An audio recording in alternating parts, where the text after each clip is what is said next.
Bonjour à tous, donc avec Emmanuel, on va vous présenter la radiochimiothérapie. Donc effectivement, là on parle des cancers de vessie, donc infiltrant le muscle par rapport au topo de Xavier, puisque la prise en charge standard du cancer de vessie infiltrant le muscle, c'est la cystoprostectomie curage.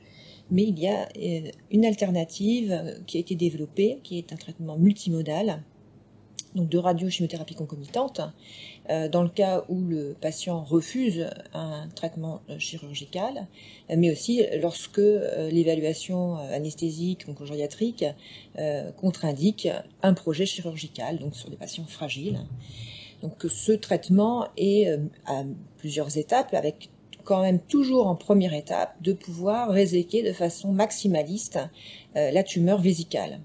Et ensuite on part sur un traitement qui va associer radiothérapie, de la vessie plus ou moins du pelvis, on verra, ainsi que de la chimiothérapie. Alors on verra aussi qu'on a de multiples études et on a des schémas de radiothérapie et des produits de chimiothérapie associés à la radiothérapie qui sont multiples, avec une chimiothérapie qui a pour but de potentialiser, sensibiliser la radiothérapie. Donc on verra qu'il y a des schémas principalement à base de platine, cisplatine, mais aussi d'autres schémas alternatifs n'utilisant pas le cisplatine, puisque on a aussi les contraintes liées à la fonction rénale.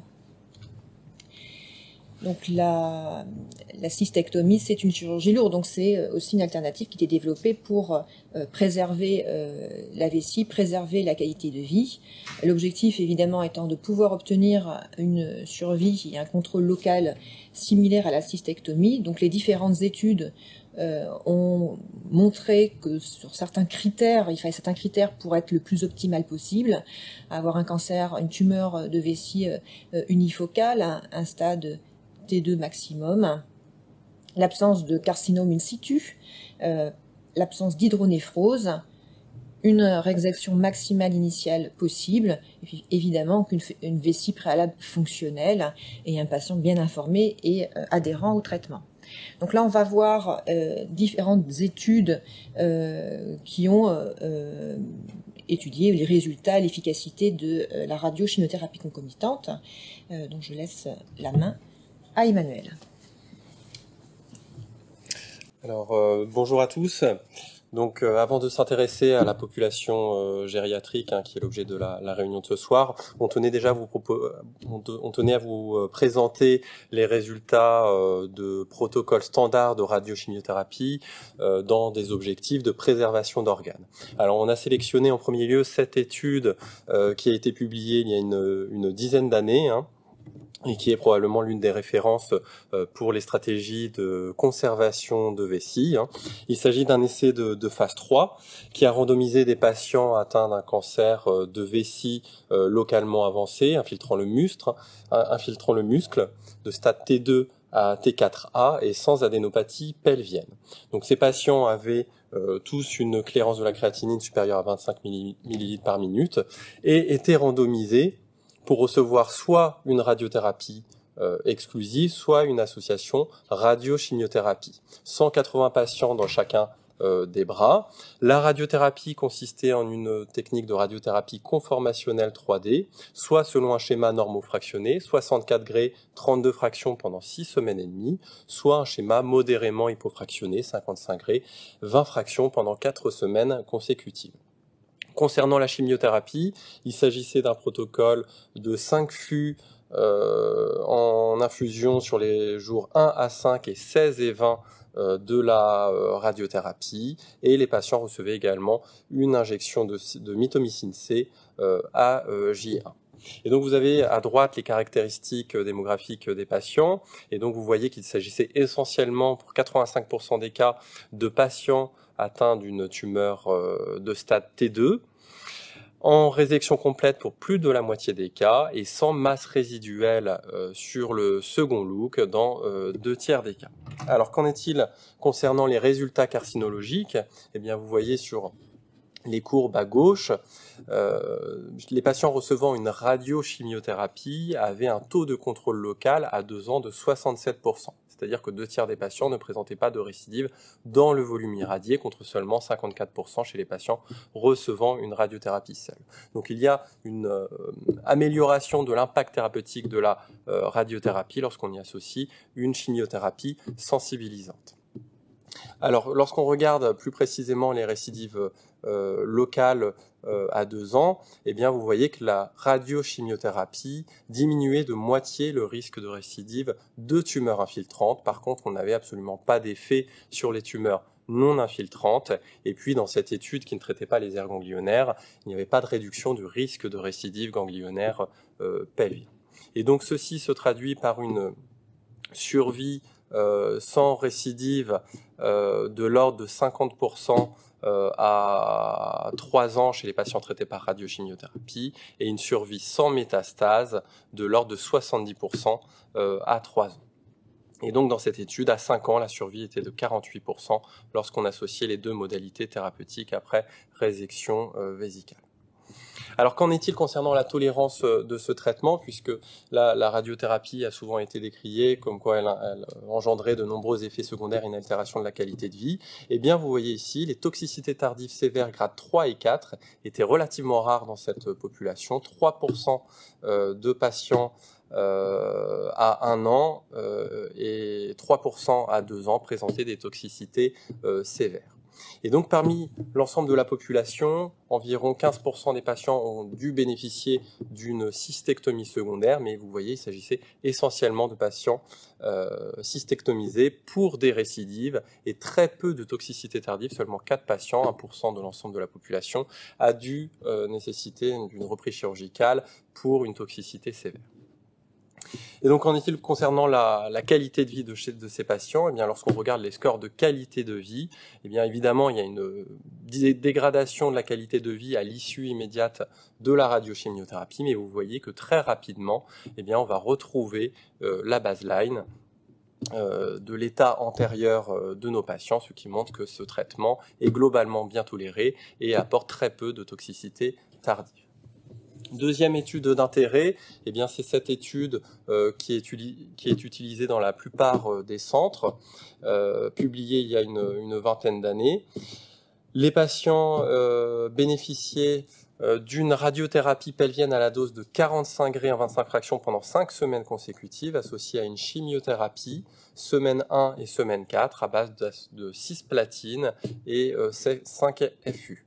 Dans cette étude, les patients bénéficiaient 2 semaines après la fin de cette première séquence thérapeutique d'une cystoscopie et en cas de réponse complète ou en l'absence de récidive, eh bien, les patients recevaient un boost sur la vessie, 18 Gray en diffraction pendant 2 semaines, associé à une nouvelle cure de chimiothérapie.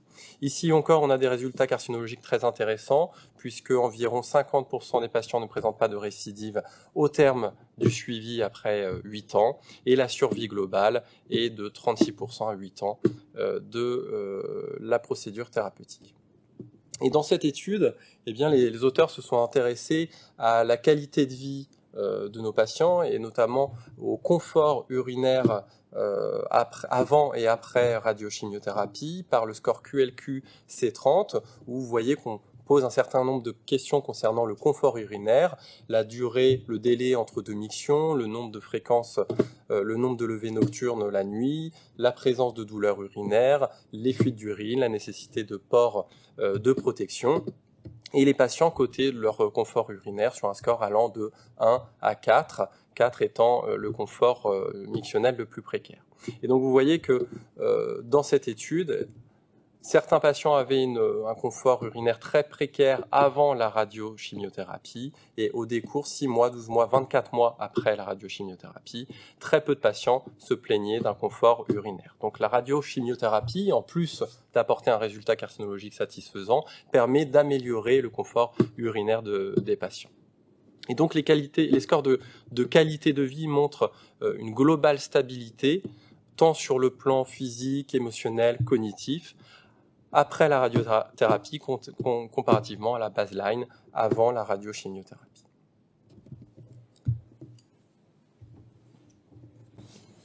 Donc sur les protocoles sur les chimiothérapies radiosensibilisantes utilisées, il y a un nombre variable important de types de traitements qui ont été utilisés. Il n'y a pas de comparatif, donc il n'y a pas de standard sur la chimio radiosensibilisante. On a vu sur l'étude de Jens, ils avaient utilisé 100 cisplatine, puisque le cisplatine est quand même la chimiothérapie première avec le meilleur potentiel de radiosensibilisation, donc cisplatine et cisplatine 5-FU, mais donc cisplatine taxol a aussi été utilisé, donc 5-FU mitomycine, il y a des résultats satisfaisants pour les différents schémas. Il n'y a pas de schéma qui est privilégié pour utiliser la chimiothérapie. Nous, ici, au niveau de la pratique locale, on utilise le cisplatine 5-FU ou le cisplatine hebdomadaire. Et en cas de non-possibilité d'utiliser le cisplatine pour des raisons rénales et ou cardiaques, puisqu'il faut quand même hyperhydrater les patients, on a l'habitude d'utiliser le carboplatine hebdomadaire. Mais il n'y a pas de schéma standard.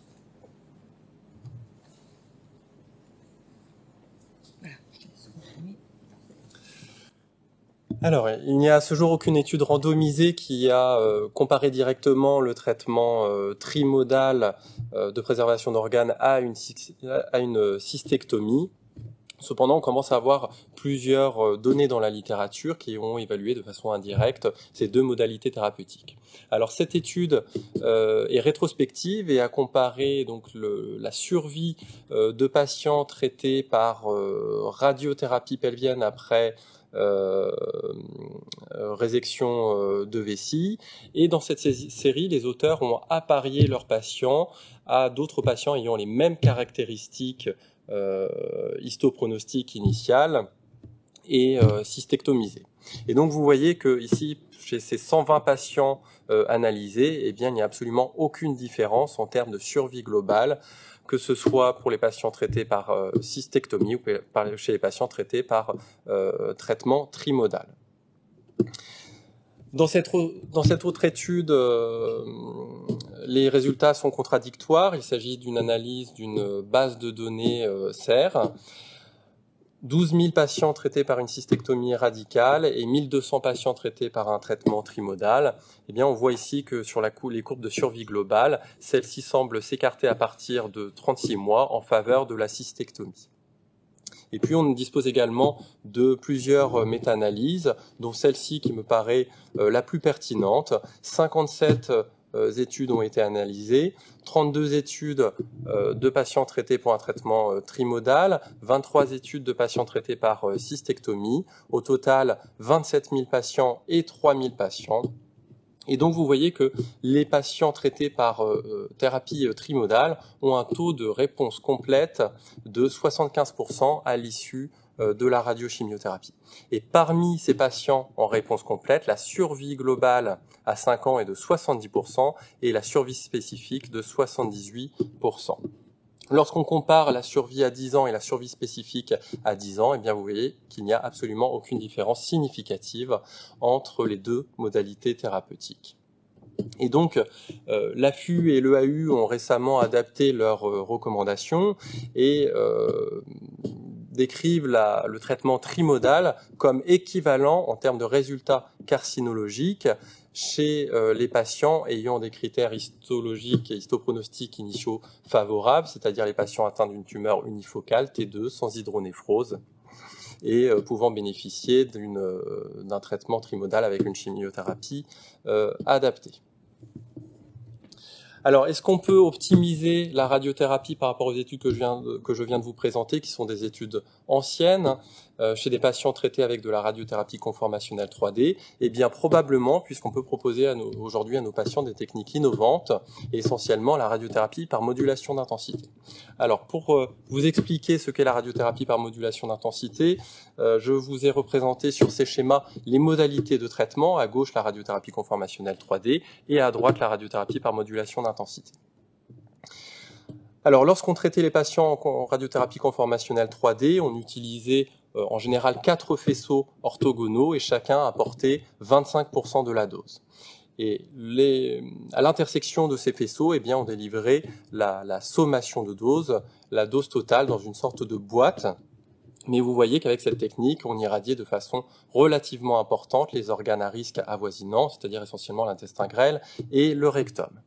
Aujourd'hui, avec les techniques de radiothérapie par modulation d'intensité, eh bien, d'une part, on multiplie le nombre de portes d'entrée et le nombre de faisceaux, et chaque faisceau va apporter, par un système de modulation de fluence énergétique, une dose hétérogène, et au point d'intersection de tous ces faisceaux, eh bien, on va déposer une zone homogène avec un fort gradient de dose, une forte conformation au volume cible. Et cette technique va nous permettre donc de diminuer les doses moyennes et fortes aux organes à risque avoisinants en concentrant la dose sur le volume cible. Alors, quels sont les résultats de la radiothérapie par modulation d'intensité ? Eh bien, cette étude a comparé les effets secondaires induits par ces deux techniques de radiothérapie sur une cohorte de 115 patients. Les patients recevaient 60 gray sur la vessie et 46 gray ou 48 gray sur le pelvis à titre prophylactique.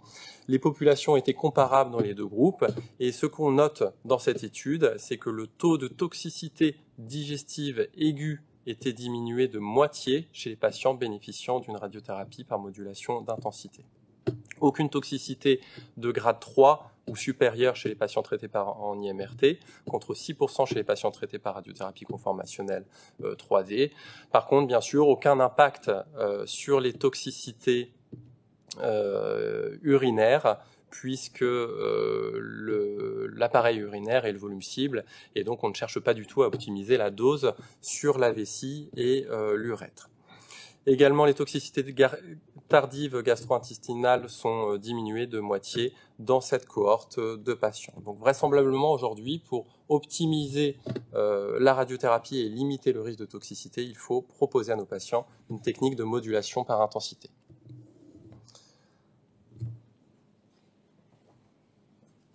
Alors pour les patients les plus âgés et les plus fragiles, il y a aussi d'autres types de schémas de fractionnement et de radiochimiothérapie qui ont leur intérêt, notamment pour réduire les allers-retours, les allées-venues des patients avec des schémas en split course qui réduisent vraiment, au lieu d'avoir 35 séances qui s'étalent sur 7 semaines, et donc des allers-retours et de la fatigue induite, d'avoir 4 séries de 3 séances d'affilée, avec des résultats qui sont intéressants, puisque qui permettent un bon contrôle local, avec seulement sur les patients qui ont exclusivement de la radiochimiothérapie, 3 récidives sur les 22 patients traités exclusivement par radiochimiothérapie.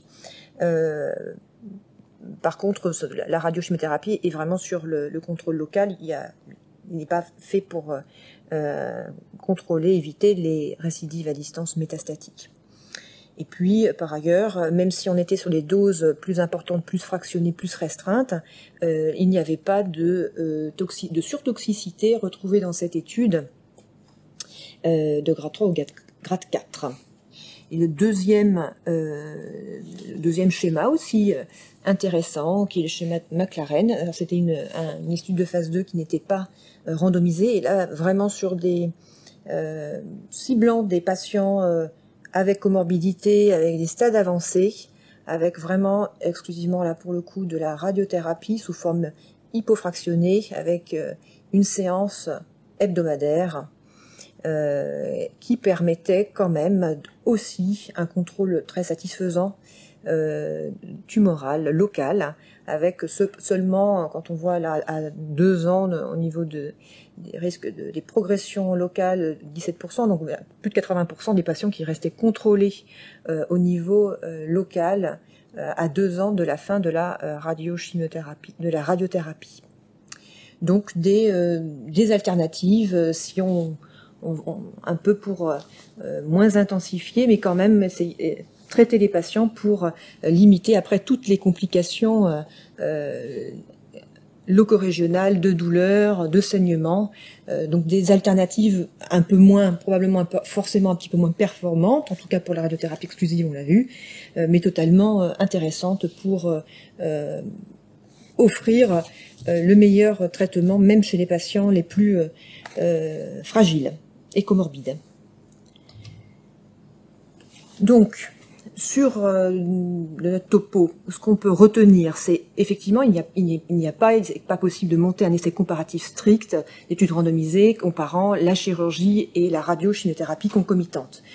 La chirurgie reste le traitement standard, mais on a quand même des données qui sont suffisantes sur de nombreuses études pour mettre en avant la radiochimiothérapie comme un traitement valable, avec une tolérance et des effets secondaires très limités et peu de toxicité tardive.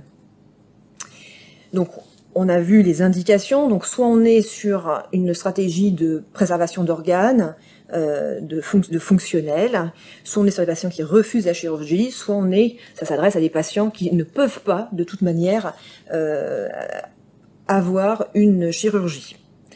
Le traitement est à multi-étapes. Une résection la plus maximaliste de la tumeur est importante, et on va ensuite donc associer la radiothérapie et une chimiothérapie sensibilisante. Les modalités, elles sont multiples. Il n'y a pas de standard, donc il y a plusieurs choix possibles. Donc la radiothérapie, elle peut être donc normofractionnée ou avec des doses plus restreintes, des phases en plusieurs séquences. Et puis il y a la technique innovante avec la modulation d'intensité qui va s'installer dans la thérapeutique. Et puis la chimiothérapie, soit on est sous forme, soit à base de cisplatine, qui est quand même le produit de chimiothérapie principal, qui peut être utilisé unique ou en association. Et on a quand même des alternatives, soit par carboplatine, soit de chimiothérapie n'ayant pas de platine, qui ont aussi des capacités de potentialisation de la radiothérapie. Donc voilà les éléments que l'on souhaitait vous communiquer avec Emmanuel.